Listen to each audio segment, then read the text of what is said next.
여러분, 오늘 영상은 좀 심각한 영상 내용입니다. 지금 집값 하락이 문제가 아닙니다. 집을 통째로 그냥 날릴 수도 있습니다. 저는 오늘 이 내용을 보고 정말 화가 좀 났습니다. 여러분, 오늘 영상 끝까지 보시기 바랍니다. 그리고 여러분의 댓글 부탁드리겠습니다. 지금부터 영상 속으로 여러분을 모시고 출발합니다.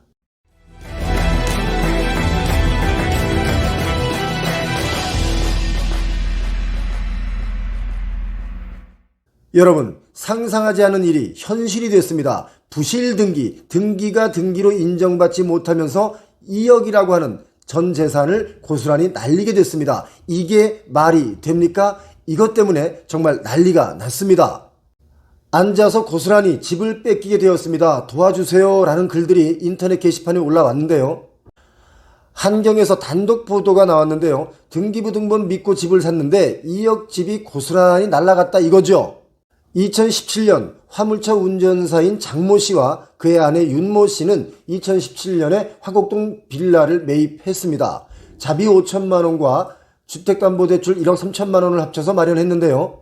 이게 참 기가 막힌 일이 벌어졌습니다. 대출을 다 갚았을 무렵인 2020년 3월에 법원에서 느닷없이 소장이 날아왔습니다.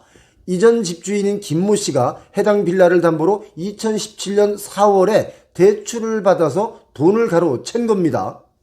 등기부 등본상의 근저당 말소 기록, 그 기록도 허위라면서 국내 한 은행이 등본 원상 복구 요구 소송을 낸 것이죠. 빌라에 대출이 끼어 있다니까 깜짝 놀란 겁니다. 이거 금시초문이었는데 날벼락을 맞은 겁니다. 빌라를 구매할 당시 등기부 등본에는 그 어떤 근저당도 설정되어 있지 않았기 때문이죠. 이게 도대체 어떻게 된 일일까요? 한마디로 말씀드리면 사기를 당한 겁니다. 이 부부가 빌라를 구입할 당시 확인한 등본은요, 위조된 서류를 법원이 그대로 반영한 부실 등기였습니다. 이게 말이 됩니까? 이 부부는요, 분명히 빌라를 구매할 때 깨끗한 등기부 등본인 것을 확인을 했습니다. 이전 집주인이 빌라를 담보로 받은 은행 대출을 다 갚은 것으로 돼 있었기 때문에 믿을 수밖에 없었죠. 빌라에 그 어떤 근저당도 설정돼 있지 않았다 이렇게 얘기를 했는데요. 분명히 대한민국 법원 등기소에서 뗀 등본을 확인을 했는데 대출을 다 갚았다는 것도 가짜고 근저당 말소 기록도 모두가 허위였다는 게 이게 믿을 수 없었다 이렇게 허탈해하고 있습니다. 자, 이 내용을 간단하게 요약을 해드리면요. 전 주인이 은행 서류를 위조해서 등기부 등본상의 채무 사실을 말소시키고 서류상 깨끗한 집으로 만들어서 매매를 했습니다. 그리고 집을 산 사람 또한 같은 은행에서 대출을 받았던 사실이 있는데요. 대출 당시에도 은행에서는 중복대출인 줄 몰랐다고 합니다. 그리고 대출을 다 갚고 나니까 이제는 전 주인이 안 갚은 돈 때문에 이 집을 경매 처리해야 하니까 나가라고 하는 거죠. 이런 걸 두고 청천벽력이라고 하는 겁니다. 이전 집주인이 매수자인 부부에게 집을 팔기 전에 이 해당 빌라를 담보로 1억 4,280만 원을 대출을 받았습니다. 그리고 이후에 돈을 갚지 않았으면서도 갚은 것처럼 은행 인감하고 서류를 위조해서 등기를 감쪽같이 세탁한 거죠. 은행은요, 전 주인이 대출받은 1억 4천여만 원을 받아내기 위해서 이 집을 경매에 넘겼고요. 집이 처분돼서 나온 돈은 은행의 몫으로 돌아가게 된다 이겁니다. 남부지방법원에서는 지난해 9월에 장씨 부부가 소유한 빌라에 김씨의 대출로 발생한 근저당권을 회복시켜라 이렇게 판결을 했는데요. 은행을 채권자로 다시 등록하라는 것이죠. 지난 7월에 대법원 3심까지도 같은 결정을 내렸습니다. 이거야말로 장씨 부부에게는 정말 큰일이 벌어진 거죠.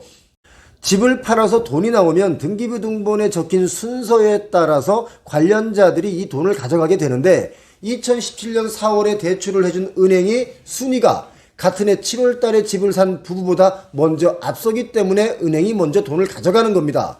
경매 절차가 완료되면 당장 내년 봄에는 이 부부가 새 아이들을 데리고 집을 나가야 한다고 하는데요. 이거 정말 보통 걱정이 아닙니다. 재판에서 부부는요, 분명히 근저당권이 없는 깨끗한 등기부 등본을 확인하고 집을 샀다 이렇게 주장을 했지만 소용이 없었습니다. 한국에서는 법원이 등기부 등본의 공신력을 인정하지 않기 때문입니다. 이게 무슨 말입니까?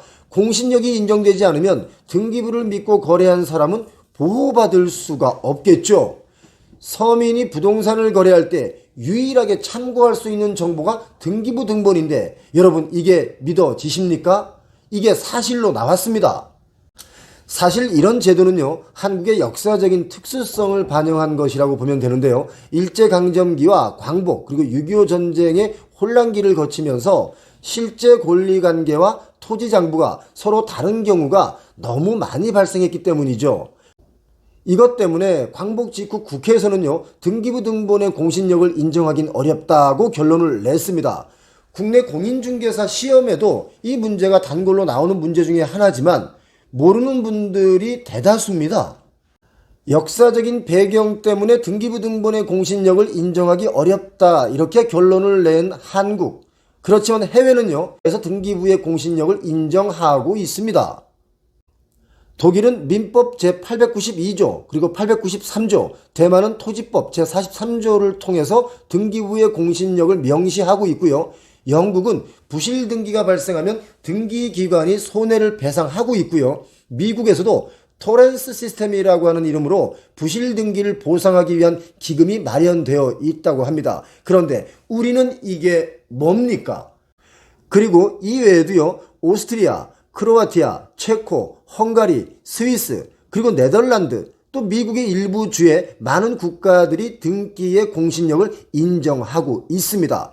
일반적으로는요, 부동산 거래할 때 기본적으로 등기부 등본상의 권리관계를 우리가 확인하게 되죠. 게다가 등기는 국가기관인 등기관이 법정 절차에 따라서 등기부의 부동산의 표시 또는 권리를 기재하는 것을 의미하는데 이걸 믿을 수 없다면 도대체 우리는 무엇을 믿어야 합니까?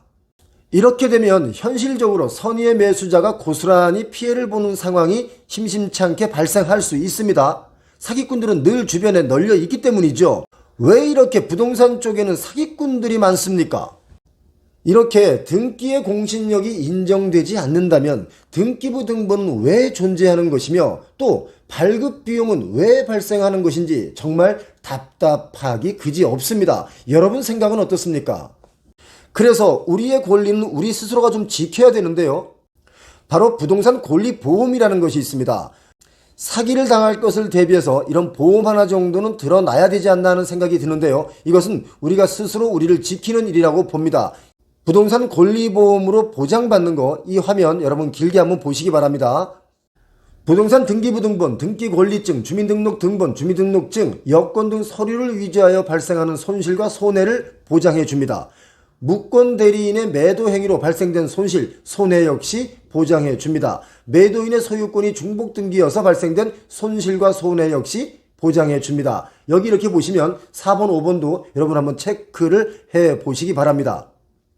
우리나라 국민이면 누구나 등기부 등본 하나 믿고 부동산을 거래하게 되는데요.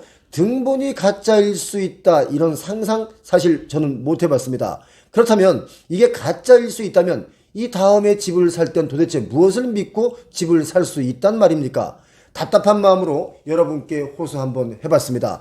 법 개정 이거 해야 되지 않겠습니까?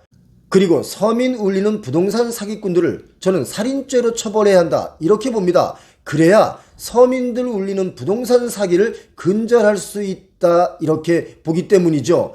여러분 생각은 어떻습니까? 댓글로 여러분의 의견 달아주시면 소중하게 쓰겠습니다. 그리고 구독과 알림 설정도 해두시면 영상을 좀 더 빠르게 받아보실 수 있는데요. 영상을 빠르게 받아본다는 의미는 정보를 좀 더 빠르게 습득하는 일이라고 생각합니다. 여러분 오늘도 좋은 하루 보내십시오. 감사합니다.